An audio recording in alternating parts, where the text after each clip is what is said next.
ഞങ്ങളും പ്രതിസന്ധികളും പറഞ്ഞ് മന്ത്രവാദികളെയല്ല സമീപിക്കേണ്ടത്. മന്ത്രവാദികളിൽ പരിഹാരമില്ല, അല്ലാഹുവിലാണ് പരിഹാരമുള്ളത്. അല്ലാഹുമ്മ ലാ മാനിയ ലിമാ അഅ്തൈത വലാ മുഅ്തിയ ലിമാ മനഅ്ത വലാ റാദ്ദ ലിമാ ഖളൈത വലാ യൻഫഉൽ ജദ്ദി മിൻകൽ ജദ്ദ്. അല്ലാഹുവിനെ ഇട്ടെറിഞ്ഞ് ഏത് മന്ത്രവാദിയെ നീ സമീപിച്ചാലും, ഭാര്യ ഭർത്താവിനെ ഇട്ടെറിഞ്ഞു പോയതിന് 60,000 ചോദിച്ചിട്ട് മന്ത്രവാദി 70 ചോദിച്ച് തപ്പിപ്പറക്കിയിട്ട് 60 കൊടുത്തിട്ട് നിന്റെ ഭാര്യ ഇപ്പോ വരും, നീ ആ പോയ വീട്ടിൽ പോയി കിടന്നോ എന്ന് പറഞ്ഞിട്ട് ദിവസങ്ങൾ കാത്തിരുന്നിട്ട് ഇവന്റെ 60 പോയി എന്നല്ലാതെ ഭാര്യ വന്നില്ല. അന്യ സമുദായത്തിൽപ്പെട്ട ചെറുപ്പക്കാരന്റെ കൂടെ ഒളിച്ചോടിയ ഭാര്യ വരാൻ മന്ത്രവാദികളെ സമീപിച്ചത് തന്നെ തെറ്റുകാട്. ഏതുമാകട്ടെ, അവർ പണം വാങ്ങിയിട്ട് അവിടെ വരുമെന്ന് പറഞ്ഞിട്ട് ആയിരങ്ങളും ലക്ഷങ്ങളും വാങ്ങുകയാണ് ഈ മന്ത്രവാദികൾ. എല്ലാവരും ബുദ്ധിമുട്ടിലുള്ള കാലമാണ്, എല്ലാവരും പ്രതിസന്ധിയിലാണ്, എല്ലാവരും സാമ്പത്തിക പ്രശ്നത്തിലാണുള്ളത്. ഞാനും നിങ്ങൾ എന്നല്ല, സകല കച്ചവടക്കാരും സാമ്പത്തിക പ്രശ്നത്തിലാണ്, ബുദ്ധിമുട്ടിലാണ്, ബേജാറിലാണ്. എവിടെ മന്ത്രവാദിയുടെ അടുത്തും പോകണ്ട, കുറച്ച് കാലം കഴിഞ്ഞ് അല്ലാഹു റാഹത്താക്കി തരും. ആര് പോയാലും ഏത് മന്ത്രവാദിയും പറയുന്നൊറ്റത് കയ്യിലേക്ക് എത്തുന്ന ബായിക്ക് എത്തുന്നില്ല. ആര് മന്ത്രവും ഓന്റെ ബായിക്ക് എത്താത്തത് കൊണ്ടാണ് ഈ പണി തുടങ്ങിയത്. ഓനും മുന്നേ വേറെ കച്ചവടം ഉണ്ടായിരുന്നു. മിഞ്ഞാന്ന് വാട്സപ്പിൽ കണ്ടു, പയ്യ കച്ചവടം ചെയ്തുകൊണ്ടിരുന്നവനിക്ക് കച്ചവടം ഇല്ലാതെയായി. പോത്ത് കൊണ്ടുവരുമ്പോ പിടിക്കുന്ന അതത്തായി പ്രശ്നമായി. അവസാനം അത് ഒഴിവാക്കിയിട്ട് കമീസിട്ട് തൊപ്പിയിട്ട് പച്ച ഷാളിട്ട് ഘട്ടത്തിലേക്ക് പോയിട്ട് ഇസ്മിന്റെ തങ്ങളായി മാറി. ഇന്നാലില്ലാ മഹാദല്ലാ.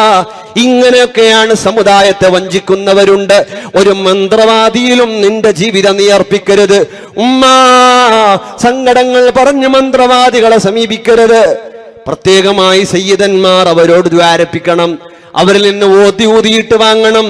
സ്വാലിഹീങ്ങൾ, ഔലിയാക്കൾ, അമ്പിയാക്കൾ അവരെ തവസ്സുലാക്കണമൊക്കെ വേണം. ഖൈറാണ്, ബറക്കത്താണ്. ഇപ്പൊ അങ്ങനെ കിലോമീറ്ററിന്റെ കല്ലിട്ട പോലെ മക്കത്തുനിന്ന് വന്ന, മുക്കത്തുനിന്ന് വന്ന, ദ്വീപിന്ന് വന്നേന്ന് പറഞ്ഞിട്ട് കിലോമീറ്ററിന്റെ കല്ലിട്ടതുപോലെ പൊരുത്തം കിട്ടലാണ്, ഒരു ജാതി പൊരുത്തം കിട്ടലാണ്. നല്ലവരുണ്ടാകാമില്ലെന്നല്ല പറയുന്നത്. ഈ അടുത്തൊരു മനുഷ്യന്റെ ഉറുക്ക് കണ്ടതായിട്ട് വാട്സപ്പിൽ ഒരു സഹോദരൻ പറഞ്ഞു. ഉറുക്ക് പൊട്ടിച്ചു നോക്കുമ്പോ അതിന്റെ ഉള്ളിൽ കണ്ണട നാടു ഡം ഡമാ ഡിം ഡിമാ എന്ന് എഴുതി കൊടുത്ത ഉറുക്കിനാണ് 1000 രൂപ വാങ്ങിയത്. 1000 രൂപ കൊടുത്ത് വാങ്ങിച്ച ഉറുക്കിൽ എഴുതിയത് കണ്ണട നാടു എന്നുള്ളതാണ്. വേറെന്ത് എഴുതാൻ അവനിക്കറിയോ? 40,000 ഉറുപ്പികക്ക് സിഹിർ ബാത്തിലാക്കാണ് പറഞ്ഞ വയസ്സങ്കാക്കയ പള്ളിയിലെ ഖത്തീബ് ഉസ്താദ് പോയി പിടിച്ചിട്ട് അദ്ദേഹത്തിന് ഫാത്തിഹ ഓതാൻ അറിയുന്നില്ല, ഫലക്ക് ഓതാൻ അറിയുന്നില്ല. അദ്ദേഹം എന്ത് ചെയ്തു? അലിഫ് ബാ താ 3 അക്ഷരം അറിയാം, അദ്ദേഹത്തിന് വേറെ ഒന്നും അറിയില്ല. ഇത് ബെൽട്രിക്കല് എഴുതിയിട്ട് ബാത്തിലാക്കാൻ 40,000 ഉറുപ്പിക ചോദിച്ചവനാണ്. ഒരു ഫാത്തിഹ ഓതി അരക്കാൻ അറിയില്ല, ഒരു ഫലക്കോതിയിട്ട് മന്ത്രിക്കാൻ അറിയില്ല. ഇവനാണ് ബെൽട്രിക്കയിൽ അലിഫ് ബാ താ 3 അക്ഷരം എഴുതിയിട്ട് 40,000 ഉറുപ്പിക്ക് സിഹിർ ബാത്തിലാക്കാൻ. ഇങ്ങനെയുള്ള ചതിവുകൾ കൂടുതലാണ്. അള്ളാഹുവിന്റെ ഖുർആനോദൽ പരിഹാരമാണ്.